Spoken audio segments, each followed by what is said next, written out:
You know who I'm talking about, right? As you're scrolling through your feed, you see them, the online ghosts. They've got a name, they might even drop a comment here and there, but that profile picture, it's just blank. So today, we're going to dive into the psychology of why that is. It's a really fascinating question, especially now. I mean, we live in a world of constant oversharing where a picture can feel like it's worth 1,000 likes. So why would anyone choose to be invisible?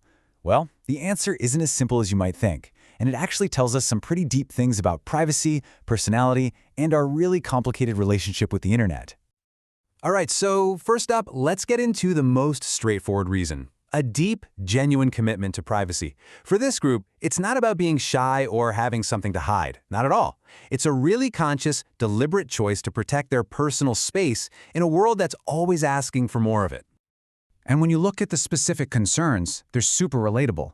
It's that gut feeling of not wanting strangers to know what you look like. It's the discomfort of knowing anyone can just search your name and find you. For a lot of people, it's also a real fear of judgment, or just a simple refusal to be tracked and monitored online. This quote right here, it just hits the nail on the head. It's such a powerful statement of ownership, isn't it? For these folks, their life, their experiences, they're not products to be put on display for public consumption. It's like drawing a clear line in the digital sand. So what this does is create this really crucial separation. The online identity is just a tool. It's functional, right? Maybe it's for work or a hobby group. But their offline identity? Well, that's where real life is. That's their true self, and it's reserved for people they actually know and trust. Okay, so that's the privacy group. But the next group we're going to talk about isn't really motivated by those external fears. Nope. For them, it's about something much more internal. It's where they get their self-worth. These are the internally driven. These folks are basically operating on a totally different psychological currency. It's called internal validation. They just don't need that dopamine hit you get from likes and comments to feel good about themselves. Their sense of value comes from inside, not from an audience. And because of that, they'd much rather be known for their substance, not their surface. They want you to pay attention to their ideas, their skills, their work, the things they actually contribute. They kind of feel like a photo can distract from what they really want to share with the world. And this leads to a really interesting insight. People who are more emotionally secure often post less. It makes sense, right? For them, life is something to actually be lived, not curated and put on display. They're not performing for an audience, because they're finding fulfillment in the moment itself. They're just grounded offline, so they don't need all that validation online. Now, our third group takes things a step further. They're not just looking inward, they're looking outward with a really critical eye. These are the social media skeptics, and they have a pretty fundamental problem with the whole culture of social media itself. For these skeptics, scrolling through a feed feels kind of like watching a play.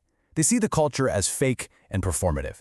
It feels like this big competition to look perfect, and it all feels really inauthentic to them. It's ego-driven, and let's be honest, just exhausting. It's a game they simply choose not to play.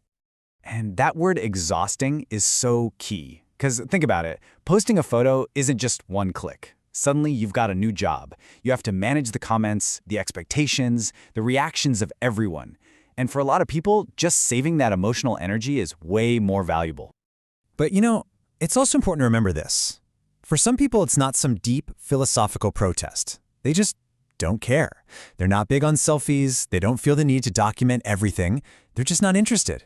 And this isn't insecurity. A lot of the time, it's actually a sign of being pretty grounded and content with yourself. So after we've looked at all these different reasons, we get to this really crucial revelation. It kind of forces us to rethink the whole stereotype about the online ghost. The common assumption is that these people must be antisocial, right? But that's just not it at all. And this is the key takeaway right here. The behavior isn't antisocial, it's anti-noise. It's a deliberate choice to just tune out all the static, the performance, the constant demand for attention that defines so much of online life. They're not against people, they're against the noise. So when you actually look at the common traits, a completely different person emerges. They're private? Yeah, but they're also independent, introspective, and secure. They're focused on their values, and they're really selective about where they put their time and energy. It's a position of quiet strength.